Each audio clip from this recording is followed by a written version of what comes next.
All right, I'm going to show you how to use a custom GPT that is probably going to give you much more reliable information and fewer hallucinations.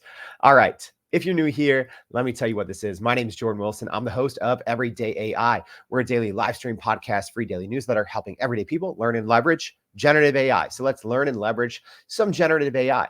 So the custom GPT that we're going to be walking over today is called Consensus. So the Consensus, it says it's your AI research assistant, and you can search 200 million academic papers from Consensus. So I always recommend this, especially now if you're new to GPTs, just say, what does the Consensus GPT do? Right? I always recommend, just like I would recommend with plugins, ask the GPT exactly what it can do. So if you're not familiar with Consensus, there is a website. It's consensus.app. And essentially it is what they bill itself at, or what they bill themselves as, is an AI search engine for research. So it is very similar. We had the CEO or the co-founder for Scholar AI. So it is similar to Scholar AI in terms that the whole point of this GPT, or, if you want to look at the plugin, they have that as well, is to give you more accurate research-based content inside of ChatGPT. All right, so let's jump back in, and Consensus tells us exactly what it can do. Oh, that's the wrong one there. I was actually using it. There we go. So again, it says you can research, paper search, synthesis and citation, response style, custom responses, focus on relevancy and clarity. So it's So it's essentially telling us the different features or benefits. So let's actually just say this. I'm going to say, please provide me with a 500-word blog on, let's just say something kind of recent on GPT-4. Let's just say that.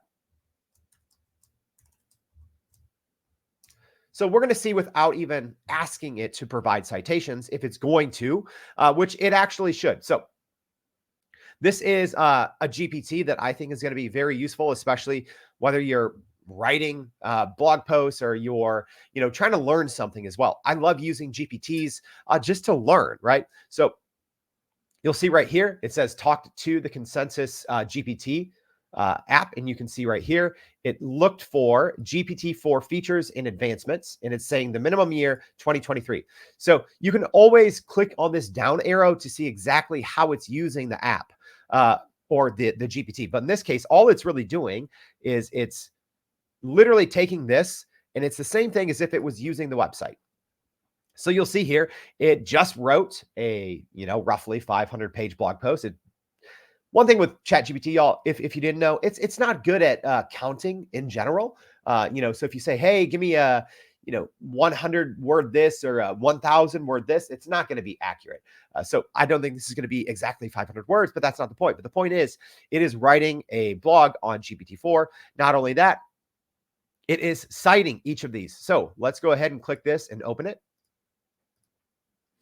And here we go. So this is, I don't have a Consensus account, but it's pulling from this from this study, right? So one of the biggest downsides of using large language models is hallucinations, right? So if you're not very good at prompting, or if you don't train your chat the proper way, we teach the prime prompt polish method. So if you've taken our free PPP course, you're not going to run into this, but using a GPT like Consensus is going to give you much more accurate information, and it's going to reduce the likelihood that you get these hallucinations or made up facts.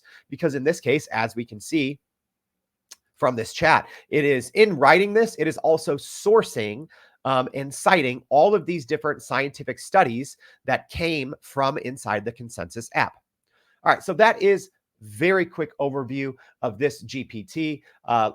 It's actually, when we look at the GPT store here, it's actually one of the featured GPTs. Right now, it's, the second or the third, whichever way you want to look at it. But it is a very popular GPT right now. I think there's a lot of great use cases. So whether you're using it to learn, or to help you write better articles, to write, more science-based or more factual, more cited research, I think it's a great GPT to check out.